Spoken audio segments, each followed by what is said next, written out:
Two households, same number of children, one receiving full child benefit, one receiving nothing. The household receiving nothing is not over the income limit. It is not ineligible. It made a decision years ago to opt out of child benefit because somebody told them it was simpler than dealing with the charge. And that decision, which felt logical at the time, is costing one partner tens of thousands of pounds in state pension they will never get back. Today, I want to make sure that household is not yours. My name is Frank. Welcome back to HMRC Update. The £60,000 child benefit threshold is one of the most misunderstood areas of the entire UK tax system. The charge catches people who never expected it. The exemption rewards families who understand the rules. And the mistake of opting out entirely, made by hundreds of thousands of families, is quietly destroying state pension entitlements that cannot be rebuilt without significant cost. If you are not subscribed to HMRC Update, please do that now and hit the bell. Subscribe. Let us get into it.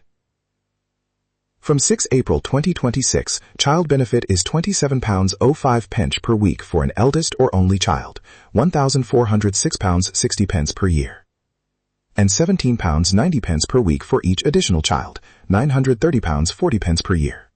For a family with 2 children, the annual total is £2,337. The high-income child benefit charge applies when the higher earner in a household has an adjusted net income above £60,000. For every £200 above this threshold, 1% of the annual child benefit is repaid. At £80,000 or above, the full amount is clawed back. The charge is assessed on individual income, not combined household income, and is declared through self-assessment or from September 2025 through PAYE. That individual income point matters enormously. 2 parents each earning £59,000, combined household income of £118,000, pay the charge on nothing. 1 parent earning £61,000, one earning £20,000, combined income of £81,000, pays the charge on the excess above £60,000. The rule: look at the highest individual earner, not the household total, not both incomes combined. The repayment is at the rate of 1% of total benefit paid for each £200 of income above the threshold, up to £80,000, at which point the tax charge matches the total benefit. Here is what that means in real numbers. A family with 2 children, annual child benefit of £2,337. Higher earner at £70,000. Step 1. £70,000 minus £60,000 equals £10,000. Step 2. £10,000 divided by £200 equals 50. Step 3. 1% of £2,337 is £23.37. Step 4.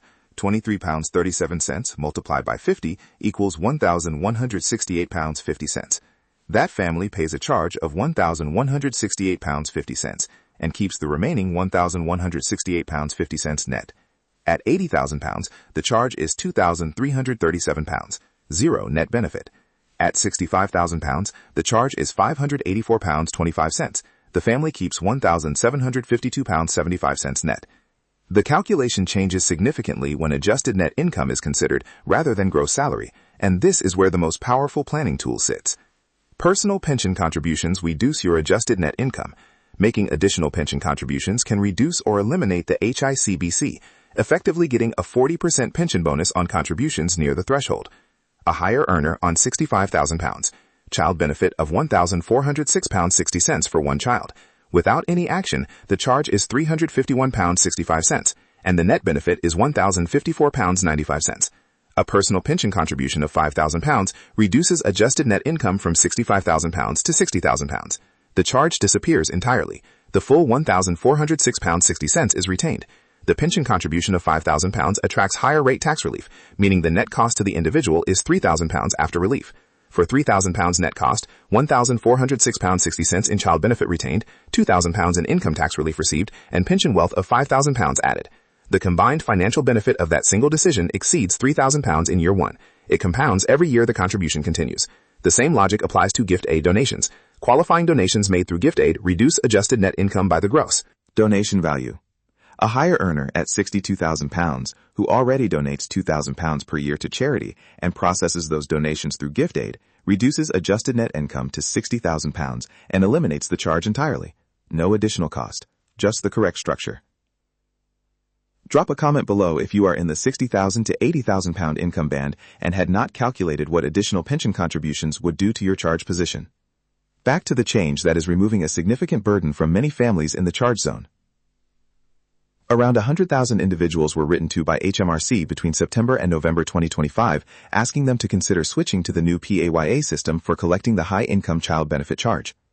You can use the service only if your sole reason for filing a self-assessment return is the HICBC.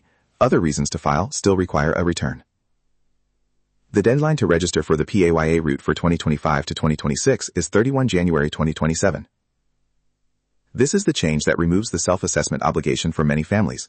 Before September 2025, every family where the higher earner crossed £60,000 was required to register for self-assessment and file an annual return, even if they had no other filing reason.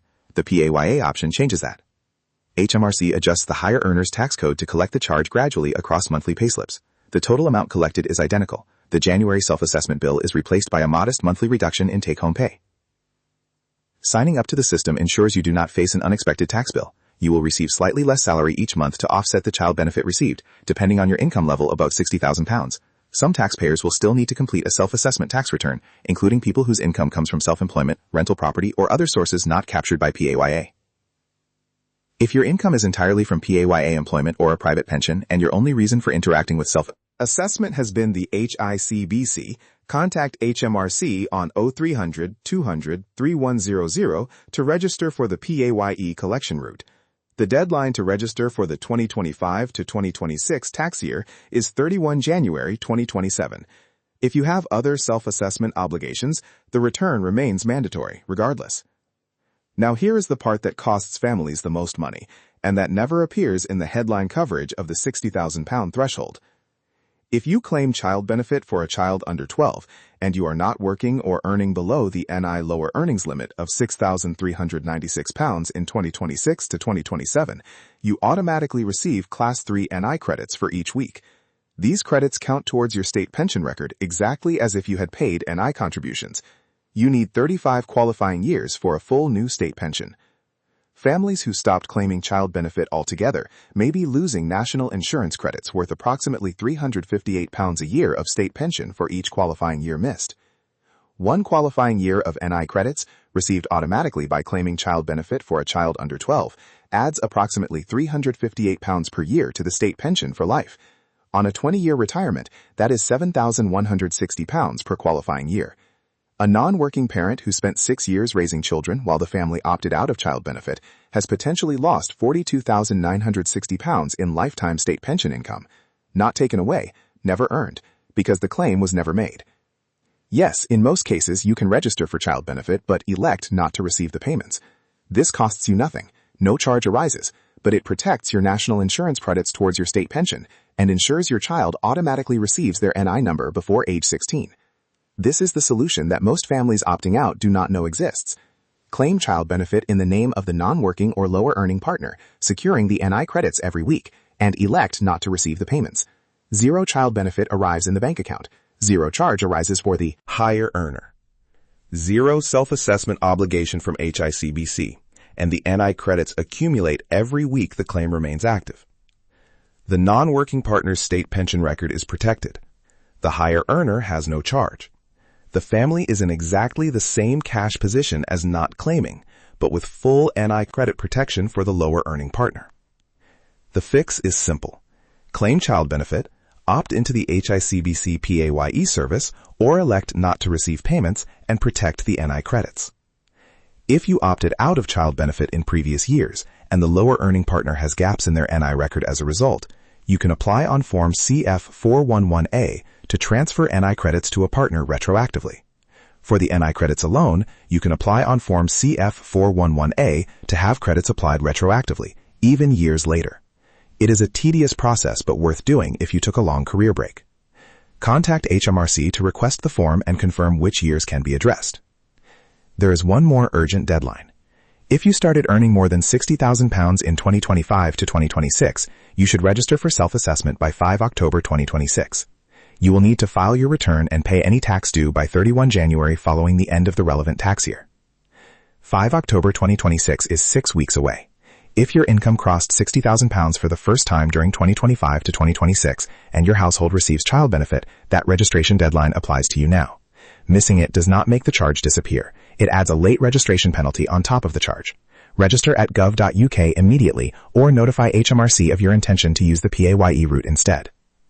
If you have been receiving child benefit without declaring HICBC and earn over £60,000, HMRC catches up via their data matching tool on average 2 to 3 years later. Penalties on top of the original charge are common. If your income has been above £60,000 for more than 1 year and you have not declared or paid the charge, voluntary disclosure to HMRC now results in substantially lower penalties than being found through their data matching. So here is the complete picture and what to do today. Calculate your adjusted net income, not your gross salary. Check whether pension contributions or gift aid donations reduce it below £60,000. If they do, the charge disappears and the full child benefit is retained. If your income is between £60,000 and £80,000 and you want to remove the self-assessment obligation, register for the PAYE collection route by calling HMRC on 0300 200 3100. Deadline is 31 January 2027 for 2025 to 2026. If you opted out of child benefit entirely, re-register now in the lower earner's name and elect not to receive payments. The NI credits restart from the date of re-registration. Apply for retroactive credits on Form CF411A for previous years. If your income crossed £60,000 in 2025 to 26 for the first time, register for self-assessment by 5 October 2026, 6 weeks away. And if you have been above £60,000 for multiple years without declaring the charge, come forward voluntarily now before HMRC's data matching finds you. Share this with any family receiving child benefit where one partner earns above or close to £60,000. The NI credits alone make the claim worth protecting, regardless of the charge position. Subscribe to HMRC Update if you are not already here. I will see you in the next one.